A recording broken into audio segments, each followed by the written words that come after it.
નમસ્કાર વિદ્યાર્થી મિત્રો, હું હિરેન સર ઓમ શાંતિ વિદ્યાલયના ડિજિટલ ક્લાસમાં આપનું સ્વાગત છે।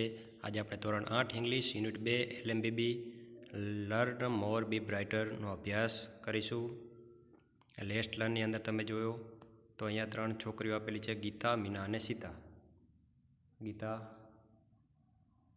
મીના અને સીતા। અહીંયા પેલું આપેલું છે Geeta is a tall girl, એટલે ગીતા ઊંચી છોકરી। અહીંયા તમે જુઓ મીના, તો Meena is taller than Geeta, એટલે મીના જે રહી એ આ ગીતા કરતાં કેવી ટોલર એટલે ઊંચી છે। અને Sita is the tallest among all, ને 3 અંદર સૌથી ઊંચી કોણ છે તો સીતા છે। તો પહેલું વાક્ય છે એ પોઝિટિવ ડિગ્રીનું છે, આ બીજું વાક્ય છે મીનાવાળું એ કમ્પેરેટિવ ડિગ્રીનું આપેલું છે, અને સીતાનું જે વાક્ય છે એ સુપરલેટિવ ડિગ્રીમાં આપેલું છે આપણને, એ તમારે ધ્યાન રાખવાનું। હવે આના માટે આપણે ગ્રામરનો વિડીયો ડિગ્રીઝ ઓફ કમ્પેરિઝનનો બનાવેલો છે, તો આ ડિગ્રીનો તમને એ વિડીયો જોઈ લેશો એટલે તમને આમાં ખબર પડશે કે કોને પોઝિટિવ કહેવાય, સુપરલેટિવ કોને કહેવાય, કમ્પેરેટિવ કોને કહેવાય, ક્યારે ઈઆર લાગે, ઈએસટી ક્યારે લાગે, એ જોઈ લેજો તમે, એટલે તમને વધારે એમાં ખબર પડશે। એક્ટિવિટી 2 તરફ જઈએ। Read the paragraph and answer the question. ફકરો વાંચો અને જવાબ આપો। અહીંયા જે તમને બિલ્ડિંગ જે દેખાઈ રહી છે આ બુર્જ ખલીફાની છે, જે વિશ્વની સૌથી ઊંચી ટોલેસ્ટ બિલ્ડિંગ છે, જે દુબઈમાં આવેલી છે। એના વિશે પેરેગ્રાફમાં આપણે પ્રશ્નોના જવાબ લખીએ। Which is the tallest building in the world? તો Burj Khalifa is the tallest building in the world. બીજું, where is the world's tallest building? ક્યાં આવેલી છે તો એ Dubai. What do you know about Burj Khalifa's floor and height? તો Burj Khalifa has 163 floors and its height is 827.8 metres. 163 માળ અને 827.8 metre એની હાઇટ છે। What is the area of the base of Burj Khalifa? તો એનો answer આવશે C, આપણે 33,31,000 square feet. How can you say that Burj Khalifa is the most expensive building? The Burj Khalifa is the most expensive building as its cost of construction is, આ ડોલરની sign આપેલી છે અહીંયા, dollar 1.5 billion, 1.5 billion ડોલરનો એમાં ખર્ચ થયેલો છે। બીજું આપણે જોઈશે whether the following sentence are true. True અહીંયા ટી કરવાનું, ફોલ્સ અહીંયા આપણે એફ કરવાનું છે। પેલું the tallest building in the world is Burj Khalifa, તો ટ્રુ થશે, એમાં ટી કરશું। બીજું, it is the smallest building in Dubai, આપણે સ્મોલેસ્ટ પૂછેલું છે તો આપણે અહીંયા ફોલ્સ કરશું, કેમ કે સ્મોલેસ્ટ નથી, કેવી છે ટોલેસ્ટ છે, એટલે બીજું વાક્યમાં એફ કરશું આપણે। ત્રીજું, no other building has as long water supply line as the Burj Khalifa has, એટલે કે બીજી કોઈ એવી બિલ્ડિંગ નથી કે જે બુર્જ ખલીફા જેટલી વોટર સપ્લાયની લાઇન હોય એવું, તો એ પણ સાચું છે, ટ્રુ। બીજું, it's lift system is the longest one in the world, તેની જે લિફ્ટ સિસ્ટમ છે એ વર્લ્ડની લાંબામાં લાંબી છે, તો એમાં પણ ટ્રુ કરશું, ટી। પાંચમું, it's cost was higher than any other building in the world, એટલે કે તેનો ખર્ચ છે એ દુનિયાની બીજી કોઈ પણ બિલ્ડિંગ કરતાં વધુ છે, તો પણ સાચું આવશે, એમાં ટી કરશું। એ પણ લેસ્ટ લર્નની અંદર પણ તમે જો મેં કીધું કે એ ગ્રામરનો જે ડિગ્રીઝ ઓફ કમ્પેરિઝનનો વિડીયો બનાવેલો છે, આખો વિડીયો જ બનાવેલો છે સ્પેશિયલ ડિગ્રીઝ ઓફ કમ્પેરિઝન માટે, એ તમે જોઈ લેશો, પહેલાં એ જોઈ લેજો, પછી જ આનો અભ્યાસ કરજો, એટલે તમને વધારે મજા આવશે, ખબર પડશે। એક્ટિવિટી 3 પણ ડિગ્રીઝ ઓફ કમ્પેરિઝનને લગતી જ છે। અહીંયા 3 બોક્સ આપેલા, એમાં સ્મોલ, સ્મોલર અને સ્મોલેસ્ટ, તો અહીંયા આપણે જોઈ કે સેકન્ડ બોક્સ ઇઝ, આ બીજા નંબરનું બોક્સ છે આપેલું છે આપણને, એ કેવું છે તો સ્મોલ છે। પછી થર્ડ બોક્સ, ત્રીજું બોક્સ અહીંયા જોઈએ તો third box is smaller than first box, તો ત્રીજું બોક્સ છે એ પહેલાં બોક્સ કરતાં કેવું છે સ્મોલર, એટલે કે નાનું છે, તો એમાં ઈઆર લાગેલું છે। એ બીજું બોક્સ તમે જોઈ શકો તો એ સૌથી નાનું છે, એટલે શું કીધું, second box is the smallest of all the box, બધા બોક્સમાં નાનામાં નાનું બોક્સ કયું છે તો સેકન્ડ નંબરનું બોક્સ છે। એ જ રીતે બીજું અહીંયા વૃક્ષ 3 આપેલા છે, એક એપલનું છે, એક મેંગોનું અને એક બનિયાન આપેલું છે. તો apple tree does not have a blank trunk. તો એમાં આપણે થીક લખશું. એપલ એટલે સફરજન, સફરજનનું જે ટ્રંક એટલે કે થડ જે છે એ બહુ જાડું થીક એટલે કે જાડું નથી. પછી બીજું the trunk of the mango tree is thicker than apple tree. તો અહીંયા મેંગો એટલે કે જે કેરીનું જે ઝાડ છે આપણે તમને આપેલું છે, કેરીનું ઝાડ તમને એ રહ્યું એ આ એપલના જે ટ્રી એટલે કે વૃક્ષ કરતાં કેવું છે, થીકર ધેન એપલ ટ્રી એટલે જાડું છે. મેંગોની ટ્રી છે એ આ એપલના ટ્રી કરતાં એનું થડ કેવું છે, જાડું છે. અને 3 તમે જોઈ શકો તો બનિયાન ટ્રી, જે બનિયાન ટ્રી છે એને આપણે વડ કહી, is the thickest trunk of all trees. એટલે 3 ટ્રીની અંદર સૌથી થિકેસ્ટ જાડું કયું છે તો બનિયાન ટ્રીનું. અહીંયા અર્ણવ, આદિત્ય અને યુવરાજ આપેલા છે. તો અર્ણવ ઇઝ શોર્ટ બોય, નીચો છે Arnav. Yuvraj is the shortest boy in the class. એ સૌથી શોર્ટેસ્ટમાં નાનામાં નાનો કયો છે અહીંયા, યુવરાજ છે. અને આદિત્ય જે રહ્યો એ શોર્ટર ધેન અર્ણવ. આ આદિત્ય છે એ આના કરતાં કેવો છે, અર્ણવ કરતાં નીચો છે. લાઇટ, લાઇટ અને લાઇટેસ્ટ. અહીંયા પેન ઇઝ લાઇટ, લાઇટ એટલે હલકું. The pencil is lighter than pen. Pencil છે એ પેન કરતાં પણ હલકી છે. અને ધ ફીતર એટલે કે પીછું is the lightest of all. અને પીછું 3 કરતાં હલકું છે. અહીંયા જુઓ બિગ, બિગર અને બિગેસ્ટ. અહીંયા ડોગ આપેલું છે, લાયન અને એલિફન્ટ. તો ડોગ ઇઝ બિગ એનિમલ. પછી લાયન તમે જુઓ તો એ ડોગ કરતાં કેવો છે, મોટું એટલે બિગર. અને elephant is the biggest animal in the on the land. અને મોટામાં મોટું કોણ છે તો એલિફન્ટ છે. એક્ટિવિટી 4 તરફ જઈએ. Song of songs. How many gems did Akbar have. અકબરના કેટલા રત્નો હતા તો 9 રત્નો હતા. તો જવાબ આવશે 9. Who was Tansen. તો Tansen was one of the 9 gems in Akbar's court. He was great musician. તે તાનસેનના દરબારમાં જે 9 રત્નોમાંનો એક તાનસેન હતો એ મહાન સંગીતકાર હતો.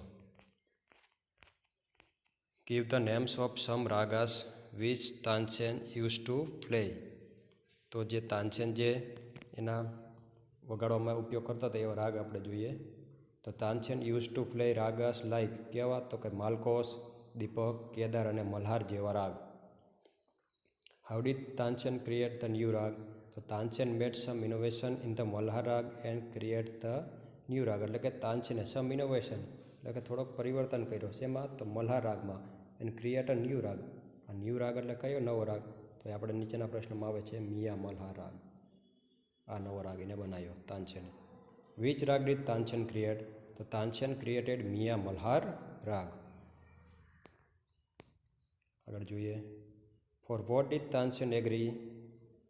Tansen agreed to place something new on his tanpura to make the king happy. Tansen agree થયો અને તાનપુરામાં કંઈક વગાડીને રાજાને ખુશ કરવા માટે. What did the king call Tansen. જે રાજા હતા એટલે કે અકબર એ તાનસેનને શું બોલાવતા હતા તો એ જવાબમાં આવશે ઉસ્તાદજી. ત્રીજો which instrument did Tansen play. Tansen શું વગાડતો, કયું ઇન્સ્ટ્રુમેન્ટ તો એ તાનપુરા. જોતું which raga did Tansen sing in the court. દરબારની અંદર તાનસેન કયો રાગ ગાતો હતો તો B Darbari. The court became તો શું આવશે કાલ્મ એન્ડ ક્લાઇડ. એકદમ શાંત થઈ જતી જ્યારે તાનસેન એના અકબરના દરબારમાં આ જે દરબારી રાગ વગાડતો ત્યારે કોર્ટ એટલે કે દરબાર આખો કાલ્મ એન્ડ ક્વાઇટ એકદમ શાંત થઈ જતો. છઠ્ઠું પીપલ બ્લેન્ક એવરીથિંગ અરાઉન્ડ ધેમ. પીપલ જવાબમાં આવશે ફરગોટ એ. એવરીથિંગ અરાઉન્ડ ધેમ એટલે કે જે લોકો હતા એ બધું ભૂલી જતા આજુબાજુનું બધું અને એના રાગમાં મસ્ત થઈ જતા. 7મો પ્રશ્ન why did people forget everything around them. તો people forgot everything around them because Tansen started raga Darbari on his tanpura very sweetly. એટલે ખૂબ જ મધુરતાથી એ તાનપુરામાં દરબારી રાગ વગાડતો. પેલો what did the king say to Tansen. The king said to Tansen that it was superb and he listened him every day but that was the best. કિંગે શું કીધું તાનસેનને કે સુપર હું સાંભળું છું પણ આ એવરીડે પણ આ જે હતું એ ખૂબ જ બેસ્ટ એટલે ખૂબ જ શ્રેષ્ઠ આજે તે વગાડ્યું. How did Tansen show his respect to the king? To show his respect to the king, Tansen bowed before the king. ત્રીજું, what did the king say about Tansen's voice? તાનસેનના અવાજ વિશે શું કીધું રાજાએ? The king said that Tansen's voice is the most wonderful voice in the world. એટલે કે રાજા એટલા બધા ખુશ થઈ ગયા એના અવાજમાં, તો એમને કીધું કે તારો જે અવાજ છે એ દુનિયાનો અદ્ભુત અવાજ છે. વોટ ડીડ તાનસેન સે વિથ અ સ્માઇલ? તો તાનસેને સ્માઇલ સાથે શું કીધું? સ્મિત સાથે. તો Tansen said with a smile that કે there was someone who sang better than him. એટલે કોઈક બીજું પણ એવું છે જે મારા કરતાં હિમ એટલે કે તેના કરતાં સારું ગાઈ શકે એવું જવાબ આપ્યો. જ્યારે અકબરે તાનસેનને એવું કીધું કે તારો જે અવાજ છે એ દુનિયાનો સૌથી શ્રેષ્ઠ છે, ત્યારે તાનસેને એવું કીધું કે બીજું કોઈ પણ એવું છે કે જે મારા કરતાં પણ સારું ગાઈ શકે છે. હુ લિસન તાનસેન એવરીડે? તો the king listen Tansen every day. કોણ રોજે રોજ તાનસેનને સાંભળે? તો ધ કિંગ એટલે કે રાજા. એટલે કે કોણ? તો કે Akbar. What did the king ask Tansen to arrange? તો the king ask to arrange a singing programme of the person who can sing better than Tansen in his court. એટલે કે રાજા એવું એરેન્જ કરવાનું કહે છે કે જે એનો આપણે પ્રોગ્રામ આપણે દરબારમાં રાખીએ કે જે તમારા કરતાં સારા ગાઈ શકતા હોય એવું. Tansen was the best singer? તો ખોટું આવશે, કેમ કે તાનસેન બેસ્ટ સિંગર નથી. આગળ આપણે જોઈશું તો કોણ આવશે? તાનસેનના ગુરુ જે સંત હરિદાસ હોય એ બેસ્ટ સિંગર હોય છે. Why was Akbar eager to meet him? તો Akbar was eager to meet him because Tansen told him that he sings better than him. શા માટે અકબર તેમને મળવા માટે આતુર થયા? ઈગર એટલે આતુર થયા. તો એટલા માટે કે તાનસેને એવું કીધું કે તેના કરતાં પણ કોઈક એવું છે જે સારું ગાઈ શકે છે. હમ્બલ મીન્સ તો સિમ્પલ થશે. હમ્બલ એટલે સિમ્પલ. ત્રીજું, yes but you do not go there as the king. Who said this word? તો તાનસેને અકબર રાજાને એવું કીધું કે તમે અહીંયા કિંગ એટલે કે રાજાની જેમ ત્યાં નહીં જઈ શકો. ઈગર મીન્સ તો શું થશે? એન્શિયસ. બી થશે જવાબમાં. પાંચમું, why did Akbar decide to go to meet the great singer? તો Akbar decided to meet the great singer because he would not come to meet him even if the king himself request. શા માટે અકબરે નક્કી કર્યું કે તે આ મહાન સિંગરને મળશે? એટલા માટે કેમ કે તાનસેને એવું કીધું કે તમે એમ કહેશો કે હું મારા દરબારની અંદર હું રાજા છું અને હું પોતે જ એમને રિક્વેસ્ટ કરું તો પણ તે ગાવા નહીં આવે ને. એટલા માટે જ આ અકબર જે છે એ એમને મળવા માટે આતુર હોય છે. About whom was Tansen talking two the king? તો તાનસેન વોઝ ટોકિંગ અબાઉટ સંત હરિદાસ. સંત હરિદાસ વિશે વાત કરે છે. Vote do you know about સંત હરિદાસ? તો સંત હરિદાસ વોઝ તાનસેન્સ ગુરુ. સંત હરિદાસ એ તાનસેનના ગુરુ હતા. Who lived a very simple life. અને તે ખૂબ જ સાદું જીવન જીવતા હતા. He was devoted to music and to lord Krishna. એમને બધું મ્યુઝિક અને લોર્ડ કૃષ્ણ ઉપર એમનું બધું સમર્પણ કરી દીધું હતું. Y did Haridas say that he could not sing properly? શા માટે સંત હરિદાસે એવું કીધું કે તે પ્રોપરલી નથી ગાઈ શકતો? તો Sant Haridas said that he could not sing properly because he had left singing many days ago. કેમ કે ઘણા દિવસથી એટલે ઘણા સમયથી એમને ગાવાનું છોડી દીધું. એટલા માટે એમ કે હું બરાબર ગાઈ નહીં શકું. જ્યારે રિક્વેસ્ટ કરી તાનસેન અને અકબરે ત્યારે એમને ના પડી કે હું નથી ગાઈ શકતો કેમ કે મેં ઘણા દિવસથી ગાવાનું છોડી દીધું છે. સંત Haridas came to the અકબર્સ court? સંત હરિદાસ અકબરના દરબારમાં ગયા હતા? તો ના, ખોટું. પાંચમો, Sant Haridas was devoted to music and to lord Krishna? તો સાચું, કેમ કે સંત હરિદાસે બધું જ તે મ્યુઝિક એટલે કે સંગીત અને લોર્ડ કૃષ્ણને સમર્પિત કરી દીધું હતું. છઠ્ઠું, what was the name of the other disciple of Haridas? જે બીજા જે શિષ્ય હતા હરિદાસના, એક તો આ તાનસેન અને બીજા જે શિષ્ય હતા એનું નામ શું? The other disciple of Haridas was Baiju Bawra. એ કોણ હતા? તો કે બૈજુ બાવરા હતા. 7મું, who sang better than Tansen. તો Sant Haridas sang better than Tansen. Who were Sant Haridas disciple. Disciple એટલે કે શિષ્ય. તો કોણ કોણ સંત હરિદાસના શિષ્ય હતા? તો બૈજુ બાવરા જે ચાંપાનેરના હતા. And Tansen wear Sant Haridas disciple. તો સંત હરિદાસના બંને મહાન સંગીતકારો છે. Vote did Sant Haridas say when Tansen and the king requested him to sing. જ્યારે તાનસેન અને રાજાએ તેમને રિક્વેસ્ટ કરી ત્યારે શું કીધું? તો Sant Haridas said that he was not a great musician and he had left singing many days ago. જ્યારે તાનસેન અને કિંગ એટલે કે રાજા અકબરે વિનંતી કરી તેમને ગાવાની, ત્યારે સંત હરિદાસે શું કીધું? કે તે મહાન સંગીતકાર નથી. He was not a great musician. તે મહાન સંગીતકાર નથી. એન્ડ હી હેડ લેફ્ટ એટલે છોડી દીધું, સિંગ એટલે ગાવાનું, મેની ડેઝ અગો, અને એમને ઘણા સમયથી ગાવાનું છોડી દીધું છે, એવું કીધું એમને જવાબમાં. વુ વોઝ સંત હરિદાસ ફેવરિટ ડિસાઇપલ. સંત હરિદાસનો ફેવરિટ શિષ્ય કોણ હતો? તો તાનસેન. ડિસાઇપલ મીન્સ શું થશે? તો B student. For what was Tansen trying to persuade Sant Haridas. Persuade એટલે મનાવવું. તો Tansen was trying to persuade Sant Haridas to sing in front of the king.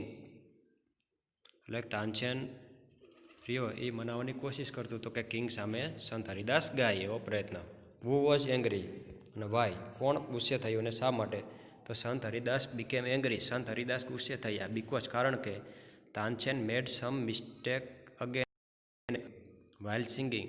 કેમ કે તાનસેને જ્યારે સંત હરિદાસને ગાવાનું કીધું તાનસેન અને રાજાએ, ત્યારે સંત હરિદાસે ના પડી કે હું મહાન સંગીતકાર નથી અને મેં ઘણા દિવસથી ગાવાનું છોડી દીધું છે. પણ તાનસેનને તો સંત હરિદાસને ગવડાવતું, કેમ કે જે અકબર હતા એ સાંભળવા માગતા હતા. એટલે તાનસેને ગાવાની ટ્રાય કરી અને તાનસેને તેના હાથમાં તાનપુરો લઈ અને જાણી જોઈને મિસ્ટેક કરી, એટલા માટે આ સંત હરિદાસ ગુસ્સે થયા. After becoming angry what did Sant Haridas do? તો Sant Haridas took the tanpura from Tansen hand. ગુસ્સે થયા તરત જ તે શું કર્યું? Took the tanpura from Tansen hand. Hand એટલે હાથમાં, તાનસેનના હાથમાંથી તાનપુરો લઈ લીધો, ટૂક એટલે લીધો. And sang raga Darbari in the right way, અને સાચા અર્થમાં એ દરબારી રાગ ગાવા માંડ્યા. That note the right note Tansen. Who said this word. આવો કોણે શબ્દ કીધું કે તે નોટ છે એ રાઇટ નોટ? તો સી સંત હરિદાસે કીધું. વિચ રાગ ડીડ સંત હરિદાસ સિંગ. સંત હરિદાસે કયો રાગ ગાયો? તો B Darbari. How did Tansen get Sant Haridas to sing? તો Tansen made some mistake again and again while singing raag Darbari, which made Sant Haridas angry and he sang the same raag in the Darbari. એટલે તાનસેને જાણી જોઈને મિસ્ટેક કરી અને એટલા માટે તે આ હરિદાસે પછી એ તાનપુરો હાથમાં લઈ અને સાચા અર્થની અંદર એમને આ દરબારી રાગ ગાવાનો શરૂ કર્યો. What did the king realize? કિંગને શું રિયલાઇઝ થયું? The king realize that Tansen was right, કે આ તાનસેન એ સાચો હતો. What did the king say in praise of Sant Haridas? The king said that Sant Haridas was greatest musician. શું કીધું કિંગે? કે સંત હરિદાસ મહાન સંગીતકાર છે. નો other musician was great as હિમ, અને બીજા કોઈ જ એવા મ્યુઝિશિયન નથી તેમના જેવા. ત્રીજું, what does the phrase broke the silence? આ ફ્રેઝનો મતલબ શું થાય? Broke the silence. તો broke the silence means saying something after a long silence. એટલે ઘણા સમયના સાયલેન્સ પછી કંઈક કહેવું, એને બ્રોક ધ સાયલેન્સનો મતલબ એ થાય. Who realize that Tansen was right? તો કિંગને રિયલાઇઝ થયું કે તાનસેન સાચા હતા. No other musician is so great as him. એનો મતલબ કે he is the greatest musician. 6. King of kings means તો શું થશે? ગોડ. રાજાના રાજા કોણ? તો કે ગોડ એટલે કે ભગવાન. કમાન્ડ મીન્સ તો ઓર્ડર. અહીંયા આપણે ટ્રુ અને ફોલ્સ ખરા ખોટાને નિશાની કરો. There were 8 gems in Akbar's court, તો ફોલ્સ, 9 આવશે. Tansen was a great musician, તો એમાં સાચું આવશે. Tansen made some innovation in the Kedar raag, તો ખોટું આવશે કેમ કે કેદારમાંની પણ મલ્હારમાં ઇનોવેશન કર્યો હતો. Tansen played different types of musical notes for the king, તો આ અલગ અલગ પ્રકારના નોટ્સ એ રાજા માટે ગાતો હતો, એ પણ સાચું. અહીંયા what do this lines from the lesson mean, tick the correct answer. પાઠના વાક્યોનો અર્થ સમજી સાચું કરવાનું છે આપણે. There is someone who sings better than me, તો શું આવશે જવાબમાં? B, someone sings better than I do. બીજું, Tansen made some innovation in the Malhar raag, તો આન્સરમાં બી આવશે કે Tansen made some improvement in the Malhar raag. Innovation એટલે કે ઇમ્પ્રુવમેન્ટ કર્યું. ત્રીજું, I am afraid he will not come શહેનશાહ, મને બીક છે કે તે નહીં આવે. મતલબ કે I am afraid that he will refuse to come, એટલે કે રિફ્યુઝ એટલે નકારી દેવા આવવાનું. એનો મતલબ એવો થાય કે મને બીક છે કે તે આવવા માટે ના પાડી દેશે. ચોથું, આઈ shell go as a humble lover of music, હું ત્યાં એક સંગીતના હમ્બલ લવર ઓફ મ્યુઝિક એટલે કે સંગીતના નમ્ર ચાહક તરીકે જઈશ. એનો મતલબ કે આઈ shell go as a simply music lover, એક હું બીજા લોકો જે મ્યુઝિકના લવર હોય એવી રીતે જ હું ત્યાં જઈશ. પાંચમું, બટ તાનસેન ન્યૂ કે how to get round him, તો આન્સર બી આવશે કે Tansen knew how to get Sant Haridas to sing. ત્રીજું, I sing at your command, એટલે કે I sing when you ask me to. શું કીધું તું? આ તાનસેને કીધું હતું કે આઈ સિંગ યોર કમાન્ડ, હું તમારા આદેશમાં ગાઉં છું, જ્યારે તમે મને ગાવાનું કહું ત્યારે હું ગાઉં છું. I left singing many days ago, મેં ઘણા દિવસથી ગાવાનું છોડી દીધું, તો એનો શું આવશે? સી, કે I am not singing for many days, એટલે કે ઘણા સમયથી ગાયું નથી. અહીં સોક્રેટિસ વિશે આપણે પેરેગ્રાફ આપેલો છે, એના પ્રશ્ન જોઈ. હુ વોઝ સોક્રેટિસ, તો Socrates was the great Greek philosopher, જે ગ્રીકનો મહાન ફિલોસોફર હતો. What was Socrates believe about an angry man, તો Socrates believed that an angry man was like a beast. ત્રીજું, what did Socrates wife often try to do, તો Socrates wife often tried to provoke the cool and calm philosopher. ચોથું, what did Socrates do when his wife began to insult him? તો when Socrates' wife began to insult him, he did not speak a single word and left her alone. પાંચમું, why did his wife empty a pot full of water over him? So Socrates' wife emptied a pot full of water over him because he was not at all affected by her loud and angry scolding. તો અહીંયા સુધી આપણે 4 એક્ટિવિટીનો અભ્યાસ કરેલો છે.